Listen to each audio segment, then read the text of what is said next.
Hello, I'm back. Get the picture too, then. There's some music, right? We're just waiting.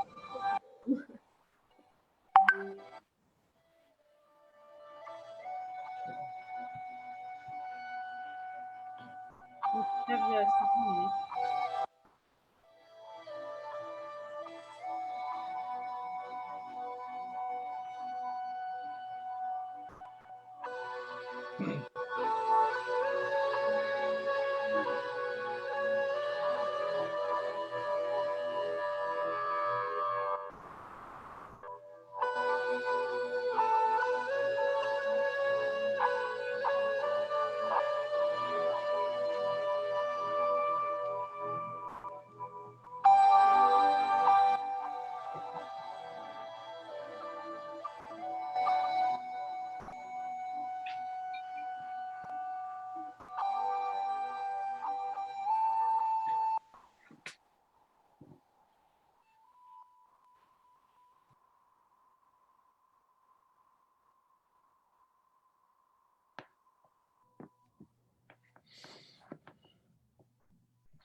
Sounds like a war zone where I am. I don't know what's going on.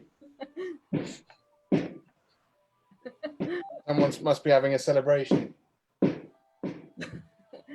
hope you'll be safe tonight. Someone didn't like my movie.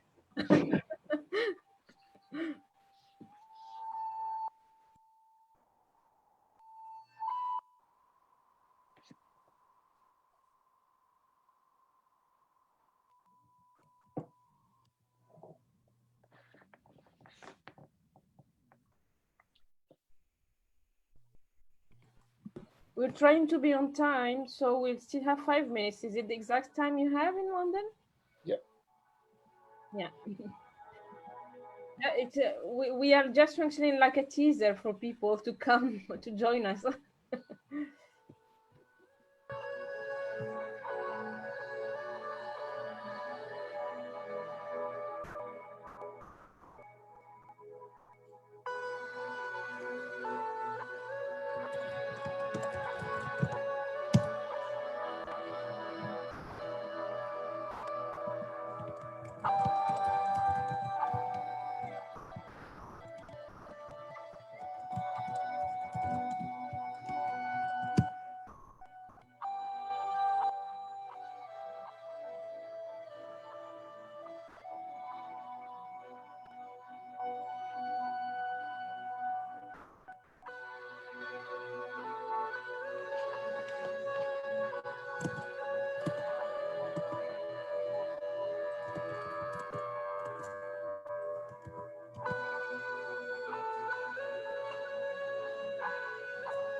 Here we go.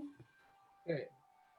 Yeah, it is 7. I think we can start. We have like 7 people online, and I hope many people will join us after. Thank you, Elio Espana, to join us and to accept the invitation to present your film on a streaming platform, and to accept to be part in this debate about your film, about documentaries, and about political activism via art.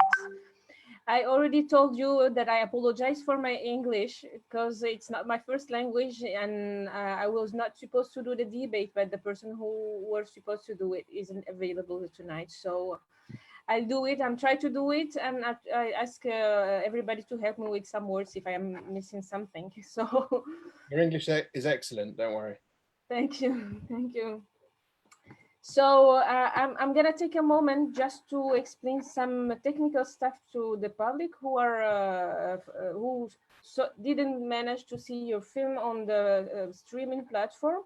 So I'll do it in French, and then I'll try to ask you questions in English, and I'll translate your answers to French also. And if we receive questions in Arabic, I'll try to translate it all too. So. مساء النور للجميع.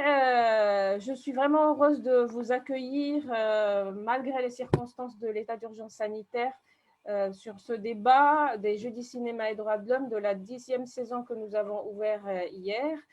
Comme je vous ai déjà expliqué, il s'agit d'une plateforme de streaming sur laquelle on va pendant disons les 6 premiers mois de l'année 2021, on va programmer des films online et on va continuer à faire les débats online jusqu'à ce que les cinémas soient ouverts.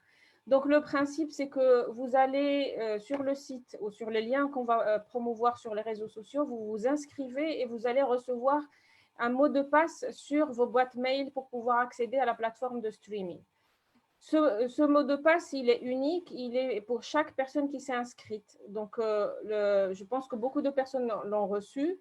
D'autres personnes ont réclamé qu'ils n'avaient pas reçu le lien et on vous demande de regarder, pour ceux qui ont Gmail, surtout l'onglet des réseaux sociaux. Généralement, c'est un mail qui tombe sur l'onglet réseaux sociaux, donc vous allez trouver le mail là-bas.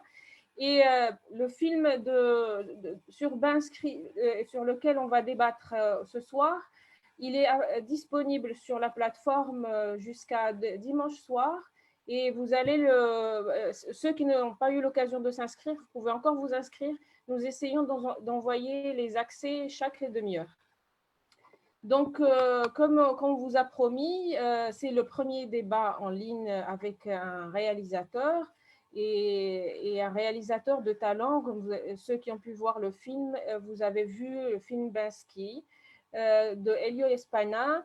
Elio, I was explaining some technical stuff about the platform, and I'm trying to introduce you in French. Then I will not present you to yourself, so I will do it in French.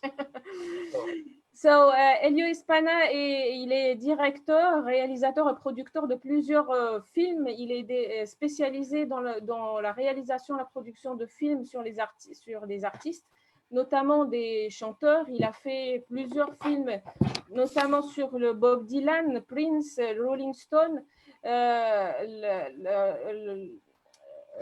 Elio Espana est aussi spécialisé dans une approche historique, sociale et culturelle de la présentation de ces différents artistes, c'est-à-dire qu'il engage son documentaire dans une lecture historique de la présence de l'artiste dans son film. Donc, Elio Espana a accepté de faire partie de ce débat et de présenter son film. Il faut dire aussi que la chance du numérique, c'est que nous pouvons avoir des réalisateurs en direct, mais aussi, chose qu'on n'aurait pas pu faire vu les limites budgétaires et qu'on n'aurait pas pu inviter pour être en salle de cinéma. I was telling that it is an opportunity for us to do it online because otherwise we won't have enough budget to invite you to come to Morocco to do the debate in the cinema. And it's an opportunity. It's also an opportunity also because the screening are organized in 5 cities in Morocco. Now the film is screened and streamed in all Moroccan countries.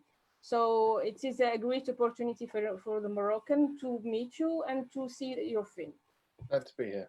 Donc, je disais que c'est une grande opportunité parce que l'avantage du streaming online, c'est que le film n'est pas vu seulement dans les villes où on dispose d'un partenaire pour organiser les projections de films, mais aussi il est disponible sur tous les territoires marocains, même pour ceux qui n'ont jamais pu aller dans des projections cinéma. Et Ciné-Débat, Cinéma et Droits de l'Homme, ils ont accès à ce film via la plateforme en ligne. Bien sûr, ils ont besoin d'Internet et ils peuvent parler avec le réalisateur. Vous m'excuserez pour mon anglais, je n'étais pas supposée faire le débat ce soir, mais je vais quand même le faire et je compte sur votre indulgence et votre aide pour pouvoir m'aider si je me trompe sur quelques points ou sur quelques mots. Donc, on va commencer le débat avec Elio Espana. Elio Espana ou Elio Espana? España. España, okay. So Elio, you are specialized in documentaries about songwriters, about singers, about many famous singer in the world. You've made films about Bob Dylan, Prince, Brian Wilson, Rolling Stone. So and it is the first time you're doing a film about a street artist. Yep, that's right. I mean, it's not so different. How much do you want me to say before you need to translate, by the way? Should I give you just a couple of sentences? No, you can go until you stop. So I take the main ideas. All right. It's what I make really are histories. So although on the surface it seems like I make films about artists, I think of my films as histories, really. So I never do, you mentioned Bob Dylan, I would never do a film just about Bob Dylan's life. It's always about how we understand Bob Dylan in context of his impact on culture, his importance, how the art of that artist related to the world around him at the time, why he's significant, why he's relevant. I'm going to translate this part. Okay. So, Elio Espana, il a dit que il ne pense jamais au documentaire, à son film en tant que personnage, mais en tant que personnage qui traverse un moment d'histoire et qui impacte un parcours de l'histoire. Jusqu'à quelle mesure cette personne s'inscrit dans un parcours historique et social. So with this one, an example is I made a film many years ago about the Grateful Dead and the San Francisco scene, but although it was ostensibly about the Grateful Dead, it was really about the particular counterculture that existed in San Francisco in the 1960s, more than it was about the Grateful Dead. So, Elio, il a fait aussi un film sur la scène de San Francisco, Grateful Dead. Et c'est un film aussi qui parle de la culture underground de San Francisco et dans une approche sociologique.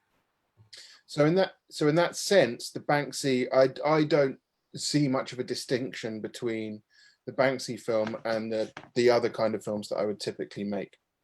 Yeah. C'est dans ce sens qu'il ne voit pas de différence entre ce qu'il a déjà fait comme film sur les autres artistes et sur ce qu'il a fait sur Banksy. Pour ceux qui ont vu le film Banksy and the Rise of Outlaw Arts, vous voyez tout le parcours de la naissance du graffiti comme acte de revendication sociale et comme acte de résistance jusqu'à l'émergence d'un artiste qui a, on en parlera après, qui a essayé de sortir l'art des musées. So I was telling that, I was translating, but also talking about the film, how you film, how you explain how the street art was born in US and how it was used like a way of resistance and a way for a political struggle. So and how Banksy also joined this struggle and tried to make the art outside of the museum, and that the art is everywhere as a way of expression of citizenship and democratic revendications.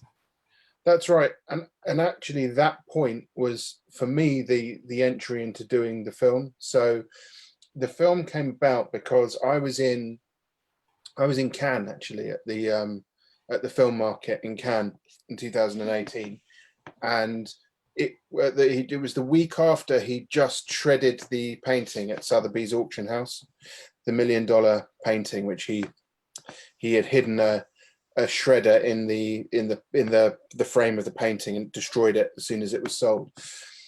And everyone was talking about it. Absolutely everyone was talking about it. And I thought, it's interesting. People tend to react spontaneously to the event. It was that one event. And that's all people spoke about. And it made me think of a couple of things. It made me think, number one, he doesn't exist in a vacuum. He's got a huge career. At this point, he's been around for over 20 years. But I don't think a lot of people kind of have an appreciation of the scope of his whole career. They take things like, well, there was that stunt, or that was that event, or that particular one work. So I thought it would be that was worth doing. And the second thing is, it was the first time that he'd done a stunt like that since the very early days when he was going into museums and placing his work on the walls. You know, the last few years before that, he'd mainly done big exhibitions. So I thought I was interested in doing that. I thought this needs a history. Justement, en partant du principe sur lequel se positionnait Banksy pour pouvoir sortir l'art des espaces fermés, des musées et de parler du street art, ce qui a intéressé le plus Elio pour pouvoir faire le film, c'est ce que vous voyez au début du film, c'est la vente aux enchères d'un tableau de Banksy qui se déchire au moment de sa vente. Et c'est ce qui l'a intéressé le plus parce que tout le monde a commencé à réagir d'une manière ou d'une autre sur l'événement lui-même, mais personne ne connaissait toute l'œuvre de Banksy. On connaît certaines graffitis ici et là, mais on ne connaît pas toute sa carrière, alors qu'il était un artiste avec 20 ans de carrière. Et la deuxième chose, c'est que c'était la première fois qu'il fait quelque chose pareil dans le monde des arts. But going back to your earlier point about, you know, this being a bit different, a contemporary artist, and mentioning the kind of artist that I've done previously, most of my work has focused on artists from the 60s and 70s because it's an enormously consequential period in the history of culture, and particularly in music. But this was also attractive to me as a project because it was the first thing I've done that I had a really personal connection with. There was a lot of my life that was bound up in this story. Okay. So, la deuxième partie de la question, c'est que concernant le volet de s'être intéressé plutôt à une génération d'artistes que j'ai cités, Bob Dylan, Prince et Rolling Stone par exemple, Elio Espana s'est concentré plutôt sur des artistes des années 60-70 qui étaient une période conséquente de révolution culturelle, mais aussi parce qu'il s'est beaucoup intéressé, qu'il avait une collection personnelle de l'ensemble de ces artistes-là. Donc, Elio, I have also a question, which I think, is it difficult to make a film about someone we don't know and to try to not to unveil his face? Because all your films are most of them about dead people, and now you're making a film about an anonymous people. So is it difficult to do a film about someone we don't want to show? Yes, it's very hard. I think that's probably why people haven't attempted it too much in the past. But I think, first of all, that's an interesting challenge in and of itself. I don't think that's a reason for me to do it rather than not to.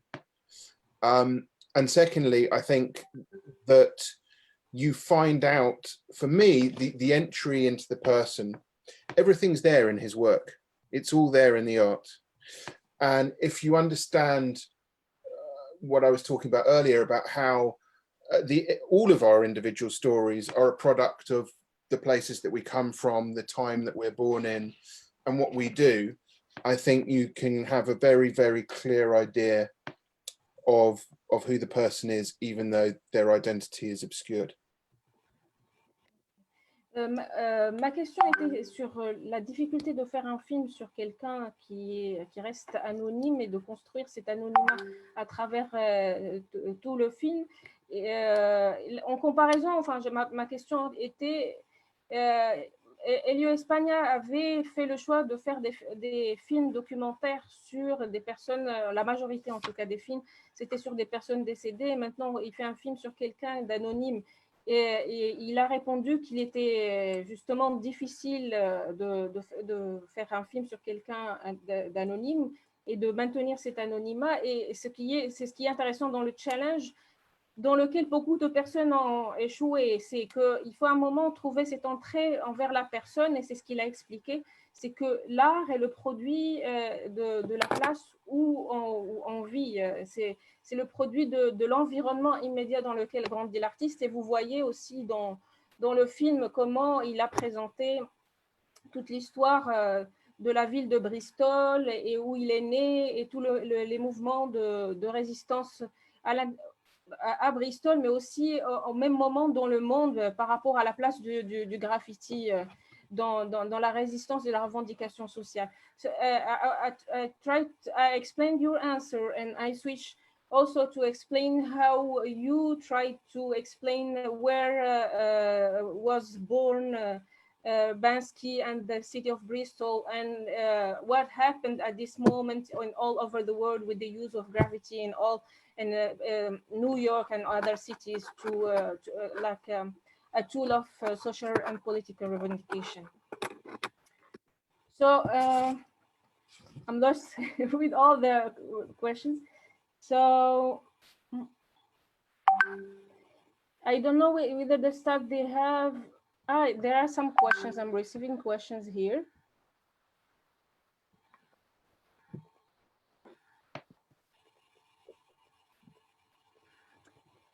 Alors, comment fait le choix des artistes sur lesquels vous réalisez vos films?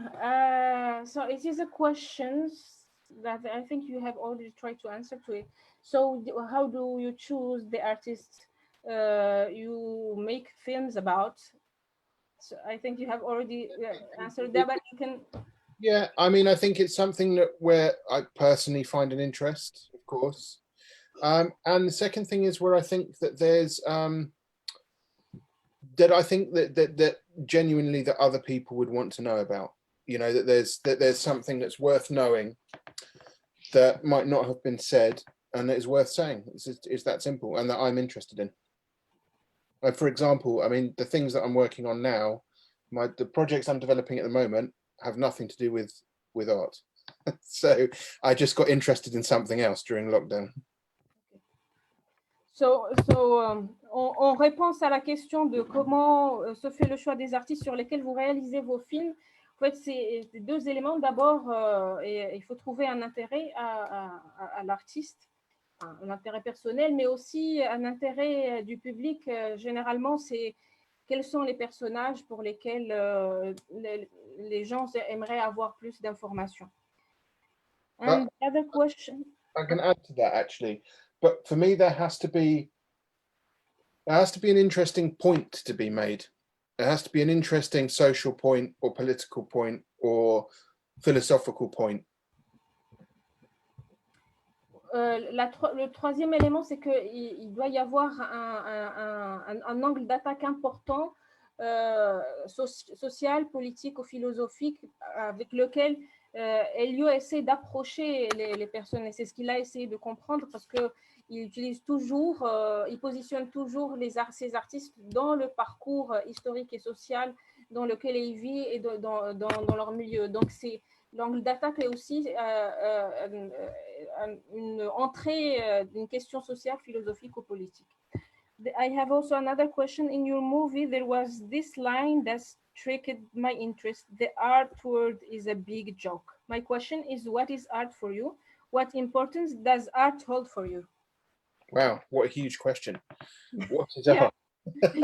Translation. It's funny, when I was at film school, I remember we had sorry? I said when I was at film school. Film school. When I was 20 years old, I think we had an assignment where the question was, what is art? I'm trying to remember what I said now. I can't remember. Ask me the question again. What is art for me? No, there was a sentence in the film. My interest, the art world is a big joke. Right. That's someone who. I think that's referring to the professional art world. So that's talking about the art system, the way that art is packaged, the way that art is marketed, the way that art is commodified, and to a certain extent, the way that art is produced with those things in mind. You know, I think a lot of art can be unthinking, a lot of art can run according to fads and trends rather than something that is authentically interesting. It just conforms to expectations. For me, interesting art has to be about more than just aesthetics. Aesthetics are not particularly interesting, and actually I think that's something very particular about graffiti, is that in the main it is an art form generally concerned with aesthetics. And I think that the reason why Banksy emerged as the most successful artist from that world is because he was one of the few street artists or graffiti artists whose work had some conceptual content and wasn't simply an exercise in aesthetics. Okay, I'll try to translate this. So, la réponse par rapport à la question, enfin, dans le documentaire, pour ceux qui l'ont vu, il y avait quelqu'un qui disait que le monde de l'art est une grande blague. Ben, justement, Elio Espana a répondu que cela réfère aux professionnels de l'art, au système de l'art et de la mutualisation de tout ce qui est artistique. Donc, il y a beaucoup de choses qui sont conceptualisées, mais pour Elio Espana, ce qui est intéressant dans l'art, c'est qu'au moment où ça dépasse l'esthétique, et c'est ce que justement Banksy est quasiment le seul artiste qui a conceptualisé un contenu, enfin, en tant que street art artist. So I think that I've done I've answered everything. I've translated everything. So there was my question, what is art? Yeah.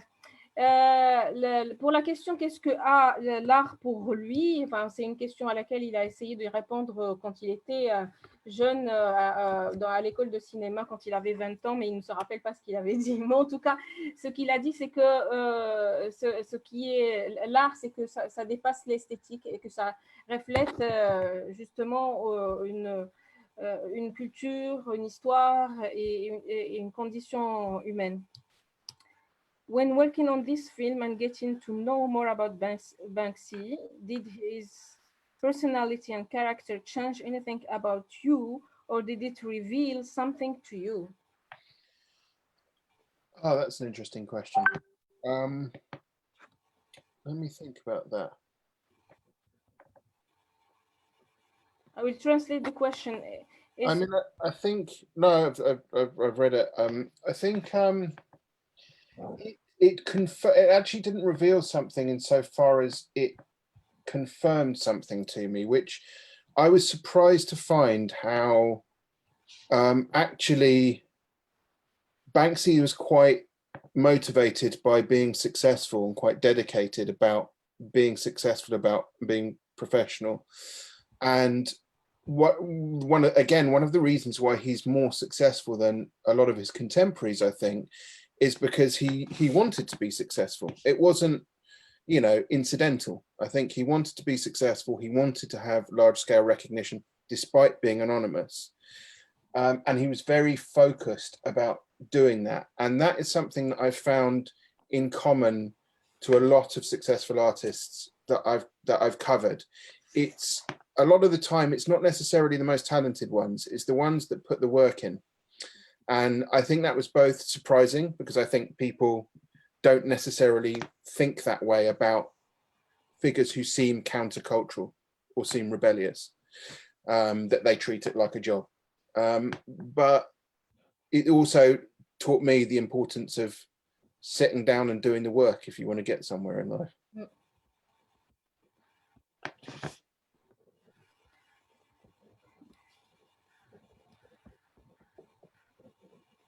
I'm going to try to translate the question before, because la question était qu'est-ce que vous avez appris en faisant ce film, qu'est-ce qui a changé dans votre caractère?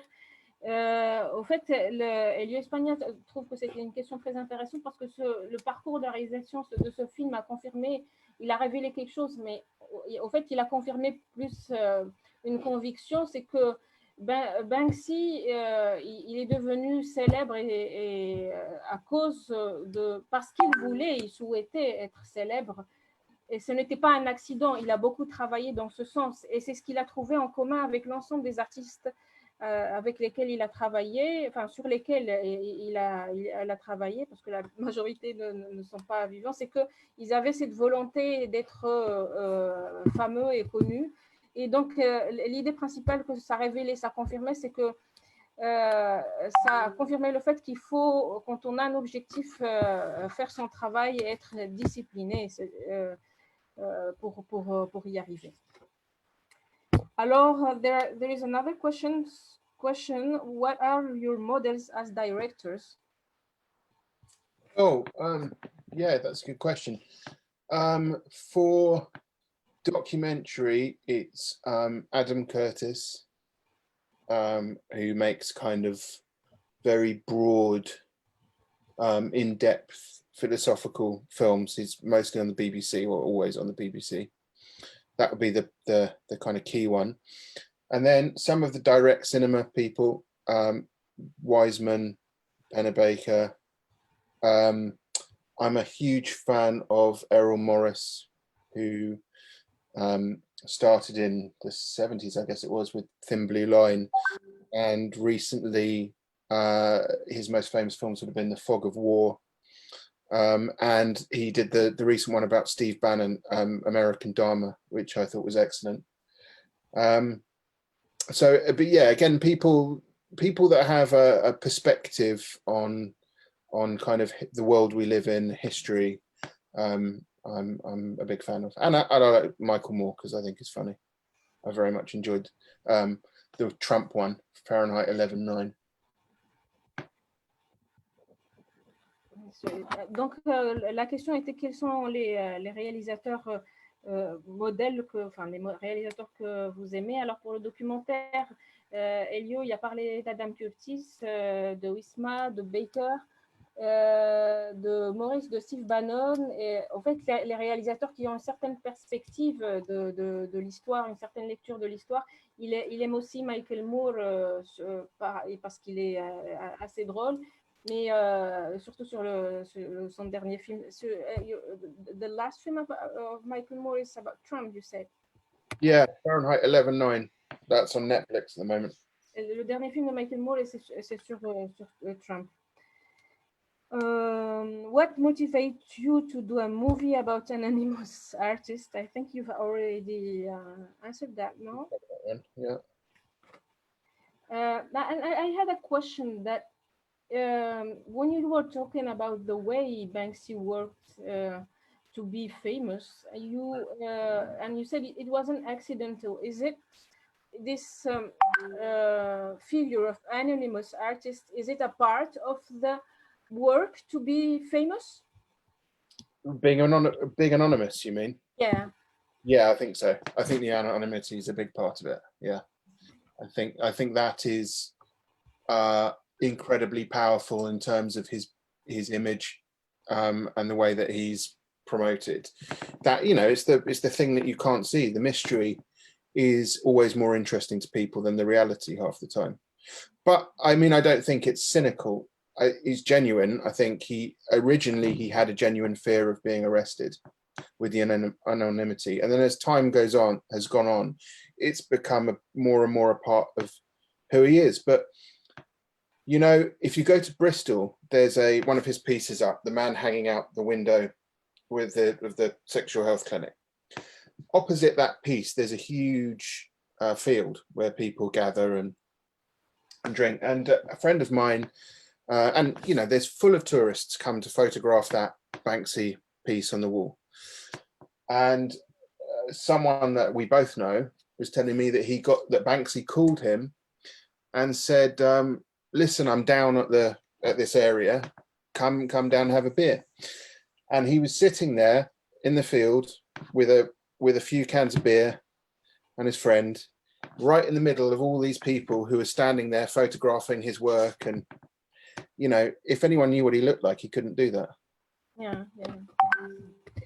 Ma question, c'était par rapport au fait que Banksy a beaucoup travaillé pour qu'il devienne fameux. Et ma question, est-ce que cet anonymat fait partie de ce jeu de la célébrité? Est-ce qu'en restant anonyme, on est beaucoup plus célèbre? Elio, il est convaincu que oui, en effet, et que justement, on est beaucoup plus fameux quand on est mystérieux. Et qu'il il a raconté aussi qu'à Bristol, il y a un grand graffiti de Banksy où les gens, et en face de ce graffiti, il y a un espace où les gens viennent prendre, prendre une bière et boire dans l'espace public. Et un jour, Banksy a appelé un ami, il est allé pour apprendre une bière en plein espace public avec tout le monde, chose qu'il n'aurait pu jamais faire s'il était connu. Wow, I have many questions. Alors, Hassan Belouan souhaite parler sur le live. Someone who wants to talk to you directly.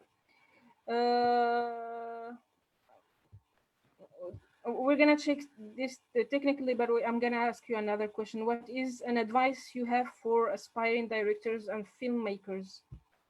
Oh, just work a lot. However you can, do the work. Get up every morning and do the work. Nothing is wasted. Don't wait for the perfect situation or the perfect set of circumstances. Don't think you need more money. Don't think you need better equipment. Just get working every day. Working on making something, whatever it is, will show you something, and interesting things will happen. Donc la question sur quelle est la meilleure recommandation ou conseil qu'on peut donner aux réalisateurs en herbe, c'est que Elio insiste sur le fait de travailler chaque jour et de ne pas attendre le meilleur moment ou de ne pas attendre le meilleur équipement ou le plus d'argent. Il faut faire son travail de manière continue et vous allez voir les résultats au fur et à mesure. And don't wait for permission. Et n'attendez pas les permissions non plus. What is a lesson film school didn't teach you, but you learned while directing? What the film school didn't teach you, but you learned while doing your films? It was actually along the lines that I mentioned. I think, film school teaches you how what the rules are, how the industry works, tends to tell you about what a career path might look like and how films are made.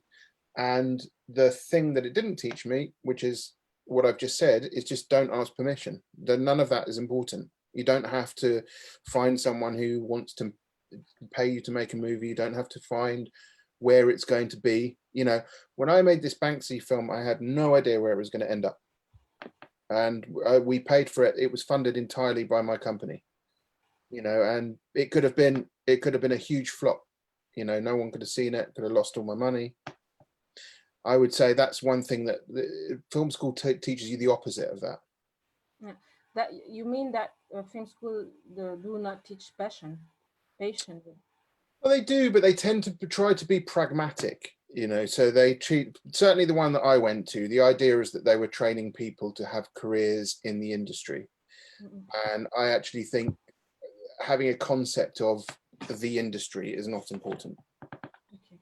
Donc la question est qu'est-ce que vous avez appris sur le terrain et ce que les écoles de cinéma ne vous ont pas appris. Ce que les écoles de cinéma apprennent, c'est un peu toute la logique de l'industrie du cinéma et comment être pragmatique et comment faire son travail de manière technique, etc.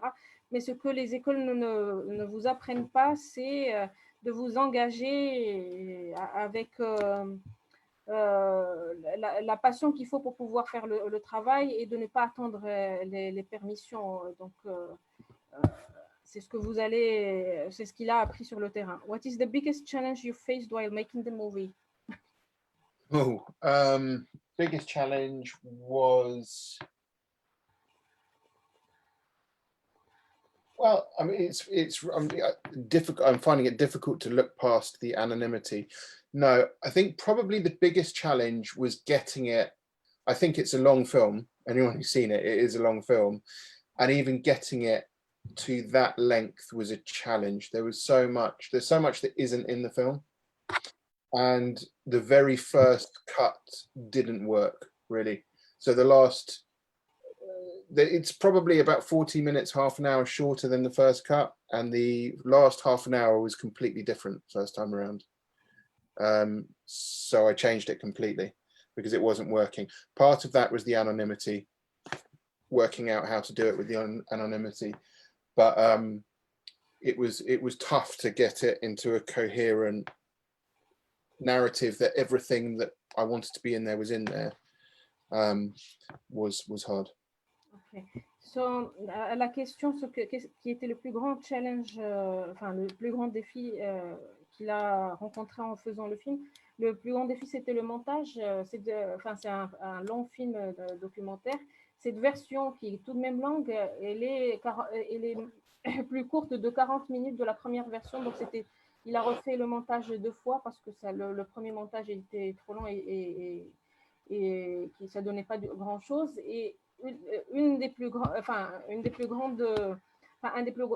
problèmes, c'était la question de l'anonymat de Banksy. Donc, what is the biggest challenge? Amelia Sash asks, what can you tell about the future of street art in the world and in developing countries in particular? In which countries? In developing countries. Developing countries. Well, from what I've seen in developing countries, street art particularly, I mean, there's a very vibrant street art scene in Brazil, for example, where there's a collective called Os Gêmeos, which does very, very good work. I think the future of street art seems to be going into very, very large murals and pieces, which is a little bit concerning to me, actually. I think it doesn't have that kind of anarchist feel that it did in the very early days, 20, 25 years ago. It seems now, going back to that thing I was saying about aesthetics, it seems now a bit more concerned about aesthetics. And I feel that in the developing world, it's very big on that, big, colorful murals, although there are a lot of things that have storytelling qualities, telling the story of what's going on in those places, which ultimately was the origin of graffiti. So if it can retain some of that, telling the story of people's lives where they are, that's important, rather than making an impressive spectacle, which I think is less important. Excuse me, just to understand what I will translate, you mean that in developing countries, the street art is much more aesthetic than anarchists, that it used to be? I think generally, I think that's across the board, not in particular to developing countries, but I think just generally, that's where street art has gone now. Okay. And I think in developing countries, I think there are, like I said, in Brazil, there's Os Gêmeos, but I think that is also happening, because it's happening everywhere. It's also happening in developing countries, and I would like to see more which has a bit of a story to tell about those countries. Donc à la question, qu'est-ce que vous pouvez dire sur le développement de street art dans le monde et surtout dans les pays en voie de développement? Elio pense que le street art est devenu beaucoup plus, street art, c'est graffiti, est devenu beaucoup plus esthétique, anarchiste, et que le plus intéressant dans le street art, c'est sa capacité de faire du storytelling, de raconter l'histoire des communautés dans lequel il naît. Hassan, there is another question. Movies are another expression for treating our reality. Do you think that you prefer to produce a lot of movies by year just to be a peer, or to give something value, touch you and other people with respect to value? Okay. The question is, do you prefer the quality of producing film or the quantity? Movies are another expression of treating our reality? Do you think that you prefer to produce a lot of movie by every year, just to produce, or to give much more value to what you produce? I mean, the quality of you produce. There's the short answer. There's a short answer and a bit of a longer answer. The short answer is, of course, you want quality over quantity. I hate doing things for the sake of doing it. It's just the worst feeling to do something for the sake of it, just to do it. I mean, but on the other hand, you've got to eat. So I haven't made a film for a year because of coronavirus. I start to get a bit twitchy, you know. So a bit of both. Yeah, you want to, I mean, I can't understand how people spend 10 years making a film, for example. I just think they're being over self-indulgent and wasting everyone's time. Donc à la question de est-ce que vous préférez être plus dans une logique de production en termes de quantité que dans une production de qualité, Elio il a répondu qu'il est beaucoup plus dans une logique de produire de quelque chose de qualité, mais il y a aussi une logique de vivre aussi de son métier, c'est-à-dire oui, il doit aussi manger, il a aussi des charges familiales. Donc, il ne comprend pas pourquoi on reste 10 ans à faire un film. C'est quelque chose d'inimaginable pour lui. Est-ce que l'anonymat... À la question, est-ce que l'anonymat de Banksy l'a aidé pour que son art soit visible? Je pense qu'on y a répondu, oui. Bon, moi, je peux toujours reposer sa question. Bon, là, on l'a croisé tout à l'heure. Donc, there is another question, whether the being anonymous Banksy, this helped him to make his art much more famous. Yes. Yeah, absolutely. As I was saying before, I think the mystery, people are just interested in mystery. So if you've got, I mean, ultimately at the core, it's the art. The art is great, you know, and that's the most important thing. But if you add to that the mystery, then that's something that's very attractive and very powerful, and it undoubtedly helps the success. It also brings in people who aren't necessarily interested in art in a way that, so, you know, the mainstream tabloid newspapers will cover Banksy, and they don't do that because of his artwork, really. I think they do that because of the anonymity. En fait, oui, à la question de est-ce que l'anonymat de Banksy l'a aidé pour que son art soit visible, oui, parce qu'il a cultivé ce mystère et ça mobilise aussi, ça intéresse aussi des personnes qui ne se sont jamais intéressées à l'art juste par rapport à l'aspect de l'anonymat. Movie are another way to touch reality. So we have already reality and true story. Can people around the world, do you think that cinema today achieved to talk about all types of stories and topics and challenges? Okay, that's an interesting question. So movies are another way to touch reality and treat stories and different kinds of people around the world. Do you think that cinema today achieved to talk about all types of stories and topics and challenges we meet all together? No, I think depressingly, cinema is becoming more and more homogenized, which I mean is just becoming. It's becoming marginalized. Homogenized, meaning like a uniform. Okay. I think it's, you know, there's a lot of interesting stuff around, of course, there always will be. But if you look at, I mean, I invite anyone to do this simple example if you want to see where cinema is.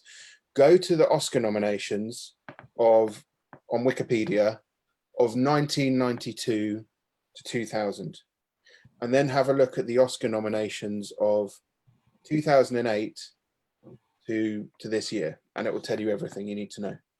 The first group will have a plurality of really interesting films from around the world, independent films, really inventive films, and all kinds of different subjects, which reflect the kind of plurality of voices that there are, artistic voices. And the second category is a load of superhero films. Okay. And I will add another question to what you said about the homogenization of cinema and how the cinema is homogenized. So, do you think that streaming platform, like I won't say the names, are contributing to make the cinema look the same, homogenized? No, I think the streaming platforms, when they first showed up, did a good job of trying to break that a little bit. But you know, a lot of their business models are based on, like with all technology companies, a lot of their business models are based on losing a lot of money to start with, right, in order to achieve market share. And once they now have a need to become profitable, they start to lose some of that, and they start to go after bigger ticket kind of things. I think that's a concern. And I think just generally, everything over the last few years is consolidating now. So there are a few big companies now that are starting to own everything, and the independent sectors are getting squeezed. And the other thing that the streaming services haven't helped with is they've really destroyed the economics. So it means to make money, and you've got to remember, making money is not just about, you know, it's not to buy champagne, it's to be able to make the next film. And that has become more challenging because the business models are based on having to reach the largest audiences possible. And what reaches the largest audience possible? It's Spider-Man. You know, it's things which everyone can understand. And so you lose cultural specificity, the space for cultural specificity, and the space for more interesting, marginal voices. Yeah. So, il y avait une question sur est-ce que le cinéma il permet ou il permet encore de parler de différentes histoires et sujets et défis à travers le monde que tout le monde nous rencontrons dans le sens de l'humanité ensemble. Au fait, Elio pense que non, maintenant le cinéma est de plus en plus homogénéisé et la preuve c'est que si vous allez sur Wikipédia et vous regardez les nominations aux Oscars depuis 92 jusqu'à 2000 et de 2000 après, vous allez remarquer qu'il y a deux groupes. Avant, c'était les films indépendants et beaucoup plus les histoires de personnes différentes et dans une logique de films d'auteur, alors qu'à partir des films des années 2000, c'est le groupe des super-héros films. Donc, j'ai posé une autre question sur est-ce que les plateformes de streaming contribuent aussi à l'homogénéisation du cinéma et il a répondu que au départ, les plateformes de streaming, ils ont commencé par faire un bon travail. Mais le business model, il a fait que ça a switché pour faire, dans une logique de faire des films beaucoup plus profitables. Et donc, l'idée, c'est de gagner de l'argent pour pouvoir faire un prochain film et non pas d'acheter une bouteille de champagne. Donc, la logique des plateformes de streaming est en train de changer depuis son lancement ou son initiation. I think that we still have 10 minutes. We've promised you 1 hour debate. So I have a last question. And Rihab, do we still have questions? Can you tell us about the editing process? No. And last question. It's okay. Did the film match what you envisioned? Can you tell us about the process about the editing process of the film, and did the film match what you envisioned? No, I changed it completely. Like I said, I changed the last half an hour. So the editing process of the film is I never work from a script ever. So what I tend to do is I have a general framework, and then I have things that I would like to discuss. And then I discuss those things with the people that I meet during the course of the film, the people that appear in the film, and I see what comes out of it. And then I start with that. So that's the first thing I do, is I arrange and I build a kind of story out of that. And then I write a script around it, goes around it as a secondary thing. So what I had envisaged covering things in the originally, that it just turned out it was too big to cover. So I had to take stuff out. I had to just get rid of things that I found interesting, but I couldn't keep. And that only became clear at the end of the editing process. I showed it to my partner, and she just said, "This is boring. The last half an hour doesn't work. It's repetitive." I take what she says seriously, as every sensible man should when speaking to the mother of their children. So I went away and I did it again.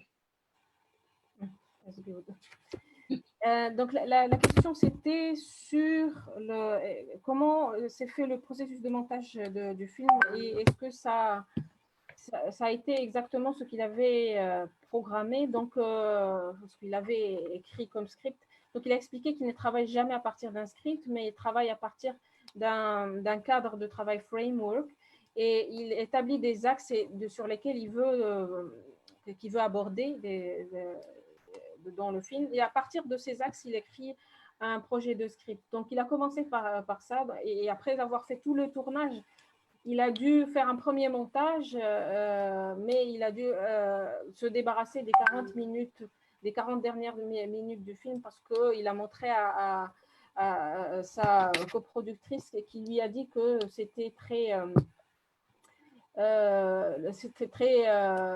ennuyeux et qu'il fallait refaire le montage. Donc il s'est débarrassé d'un maximum de choses pour pouvoir garder le sens du film en même temps, et que ça ne soit pas ennuyeux.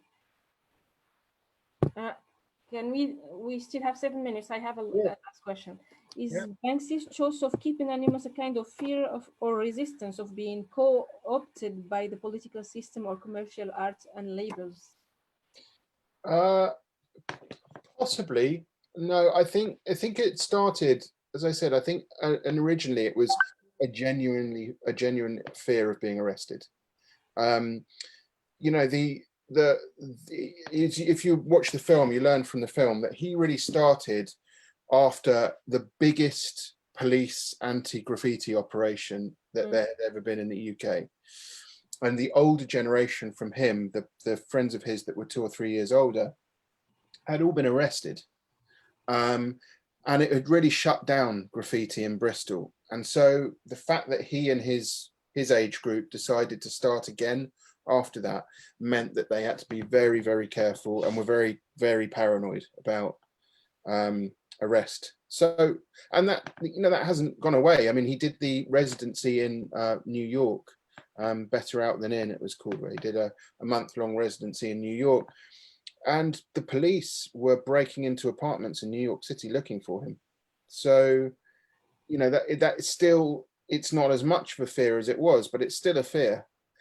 And I think over time, I mean, the example I gave of he can have a drink as an incredibly famous person outside one of his most famous artworks without anyone noticing him, that's a thing you would like. Fame is not something that most people find enjoyable when they have it. So I think over time it's just become part of who he is.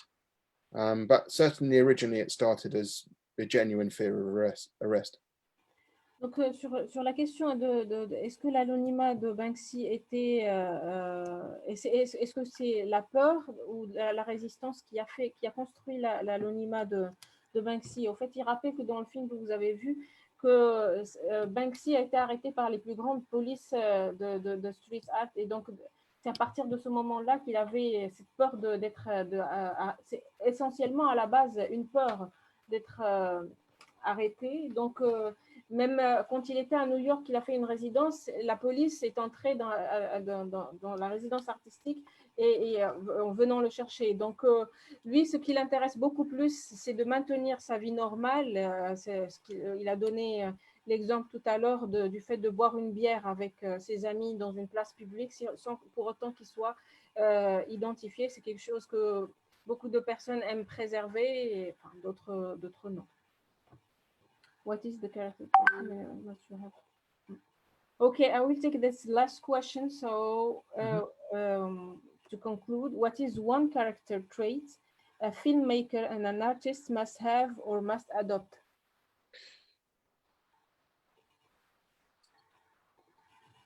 Belligerence, if you know what that means.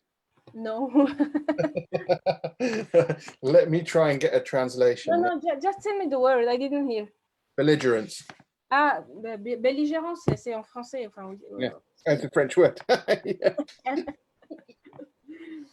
Donc, quel est le caractère ou le trait que un réalisateur devrait et un artiste devrait faire, c'est la résistance, la révolte, la belligérance. Enfin, on dit belligérant de manière, c'est-à-dire it's a resistance also. It's to criticize.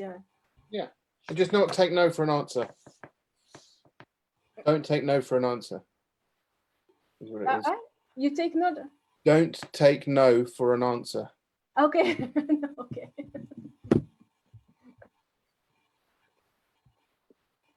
I think that we have all the questions. I have another group of questions. No, we cannot take it. We have like 3 minutes, and I would like to thank you very much, Elio Espana, for this really passionate debate we had, and for your excellent film. We had the opportunity to present it.